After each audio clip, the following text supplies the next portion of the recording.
തിരികെ വാർത്തയിലേക്കാണ്. ഇടുക്കിയിൽ വീണ്ടും വ്യാജരേഖ ചമച്ച ഭൂമി തട്ടിപ്പ്. ചെമ്മണ്ണാർ സ്വദേശിയായ കർഷകനാണ് തട്ടിപ്പിന് ഇരയായത്. റവന്യൂ രേഖകളിൽ റിസർവ് എന്ന് രേഖപ്പെടുത്തിയിരിക്കുന്ന ഭൂമിയാണ് സ്വകാര്യ വ്യക്തി കൈമാറ്റം ചെയ്തത്.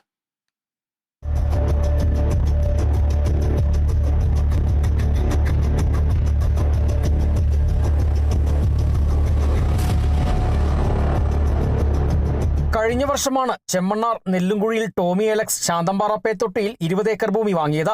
മുട്ടുകാട് സ്വദേശിയായ സഹായദാസിൽ നിന്നാണ് ഭൂമി വാങ്ങിയത്. പട്ടയമില്ലാത്ത ഭൂമിക്ക് കൈവശാവകാശ രേഖകളുണ്ടെന്ന് തെറ്റിദ്ധരിപ്പിച്ചായിരുന്നു സ്ഥല കൈമാറ്റം നടന്നത്. ആകെ 55 ലക്ഷം രൂപ വിലയിട്ട ഇടപാടിൽ 10 ലക്ഷം രൂപ അഡ്വാൻസായി നൽകി. ബാക്കി തുക 1 വർഷത്തിനുള്ളിൽ നൽകാമെന്നായിരുന്നു കരാർ. എന്നാൽ കാർഷിക ജോലികൾ ആരംഭിച്ചപ്പോൾ ഭൂമിയുടെ അളവിൽ കുറവുണ്ടെന്ന് സംശയം വന്നതോടെ റവന്യൂ രേഖകൾ പരിശോധിച്ചപ്പോഴാണ് തട്ടിപ്പ് മനസ്സിലായത്. ശാന്തമ്പാറ വില്ലേജിൽ 63/1 ഉൾപ്പെടുന്ന ഈ ഭൂമി സർക്കാർ റിസർവ് ഭൂമി എന്നാണ് റവന്യൂ രേഖകളിൽ അടയാളപ്പെടുത്തിയിരിക്കുന്നത്.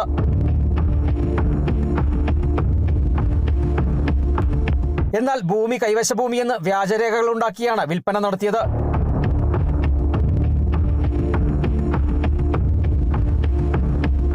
മുൻകൂറായി നൽകിയ പണവും കാർഷിക ജോലികൾക്കായി മുതൽ മുടക്കിയ പണവും ഉൾപ്പെടെ കർഷകന് 30 ലക്ഷത്തിലധികം രൂപ നഷ്ടമായി. വില്ലേജ് ഓഫീസിൽ പോയി അന്വേഷിച്ചു കഴിഞ്ഞപ്പോൾ വില്ലേജ് ഓഫീസർ പറഞ്ഞത് ഈ സ്ഥലം സർക്കാർ ഭൂമിയാണെന്നും അത് റിസർവ് ചെയ്തിട്ടിരിക്കുന്നതാണെന്നും ആണ് എന്നോട് പറഞ്ഞത്.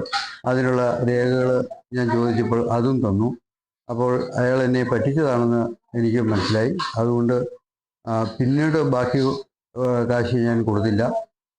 എന്നാൽ എനിക്ക് അതുവരെ പണി ചെയ്തതിൻ്റെതായിട്ട് ഒരു 10-30 ലക്ഷം രൂപയ്ക്ക് മുകളിൽ പണിക്കാശായിട്ട് അതിനകത്ത് ഞാൻ മുടക്കി.